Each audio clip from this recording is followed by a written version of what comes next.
Good evening, I'm Christine Johnson. And welcome back, I'm Maurice Dubois. Doctors cannot seem to explain it, but one family in Texas is sure it was the hand of God that brought their son back to life. He describes what he saw and heard during the 20 minutes that his heart wasn't beating.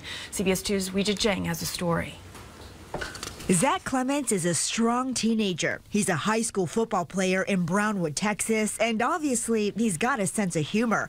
By all measures, he's a healthy young man, which is why it's still a shock. I was running and I had collapsed. That he dropped to the ground during PE class last week. Not sure why. It was a sudden cardiac arrest, according to doctors. When they opened the ambulance door, he was blue, and they were on top of him doing chest compressions. Technically and medically, he was dead. And they said that I was without a heartbeat for 20 minutes. And just as hospital staff were ready to make it official, they got a pulse. He was airlifted to a Fort Worth hospital and woke up days later. His recovery has been incredible, but even more stunning is the story he tells of what he saw during the time many believed he had died. I saw a man that had longish, kind of ruffled hair with a kind of thick beard, and it didn't take me long to realize that that was Jesus. He's describing what his family is convinced was a near-death miracle. I went up to him and he put his hand on my shoulder and told me that everything would be all right and not to worry.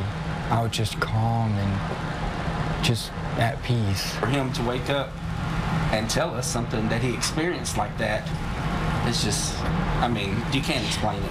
It's not humanly possible to explain it. Billy Clements is the teen's father. He says accepting his son's experience as a miracle is the only thing that makes sense. And that's what we're standing on. That was a rhema word from God that we got, and we're going to hold on to that. Do you think this is something that might strengthen your faith?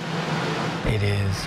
I heard angels singing in the background. It may be a medical mystery for doctors, but for this family, there's no question. It was divine intervention. I'm just glad he decided to let me have my baby back. Weijia Jiang, CBS 2 News. Well, as for Clements, he plans on going back to school as soon as he is given the all clear by his doctors. He expects that to happen in the next few days. Now